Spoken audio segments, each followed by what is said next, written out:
Smita, Ram and Ram NK, the co-founders of Habba, and we've spoken with them, and we worked with them over the longest time now to get this program, this idea underway.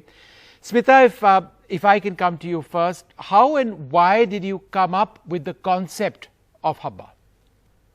I think, Vishnu, it came from our own journey of working with artisans and weavers through Rangbe.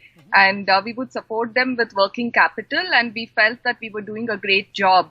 But when we visited communities that had already received these loans from us for our impact studies and assessments, we realized that we were only fixing a part of the problem.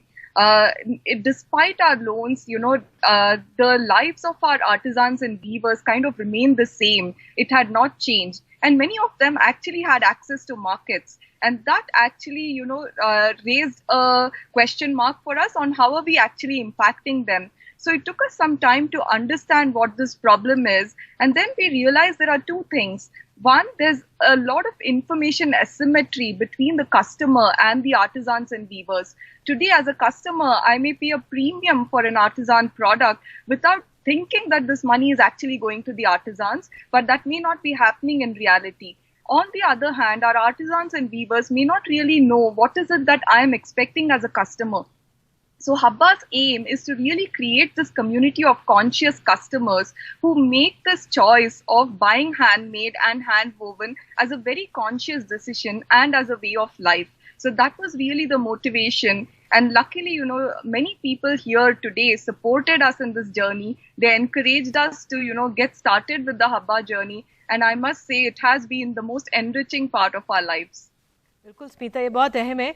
Ram, मैं आपसे जानना चाहूँगी कि आपको लगता है आपकी इस यात्रा में कि जो कई क्राफ्ट्स हैं या आर्ट फॉर्म्स हैं, अगर हम उनको लोगों तक नहीं पहुँचाए तो वो विलुप्त हो जाएंगे, समाप्त हो जाएंगे?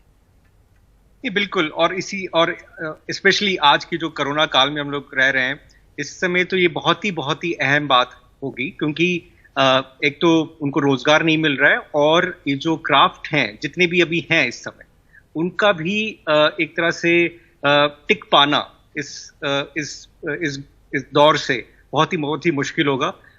और इसके लिए हमने जो भी हमें करना चाहिए, हमें वो करना पड़ेगा. Ram, how have corporates reacted to your effort? Now, in an earlier conversation that we'd had, you spoke about your outreach initiatives. Tell us a little bit about that. Yeah, I think we've been talking about, all of us have been talking about this new normal, and I think we're all getting used to it.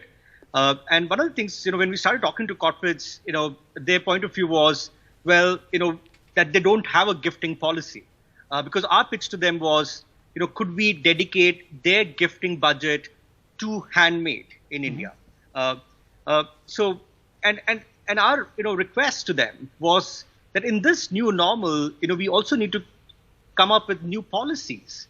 And one of those policies would be to come up with a handmade in India gifting policy. And to our surprise, many of these corporates agreed to do that, which was almost overnight. Very grateful for that. But this is something which, we would really be looking at more and more corporates to do this. And this is something which will have disproportionate impact. Right. On the community profile. Yeah. The corporate should have a gifting policy, and that too Handmade Dil Se. Smita, I'd like to ask you, how have the communities you work with weathered the lockdown? I think they've done this, as always, they've done this, with a smile. And, they have said that we don't have a choice. How do we cope with this? And they have done different ways of either getting access to markets or continuing with their lives without really complaining. And that really was the reason why we felt something has to be done, and something had to be done at a national level. And I'm so glad that, this entire campaign has been put together by about 200 team members, not just the Habba team. All our partner organizations have come together for this. Habba is just a platform. We are nothing without our partners, right? So 200 team members, 20,000 artisans have actually been a part of this. And I would say that there's a little bit of India in every hamper that has been curated today. And it would just be wonderful for all of us to experience this in this festival season. It's just been an amazing experience. Yes, Smita, thank you so much. Smita and Ram, thank you so much.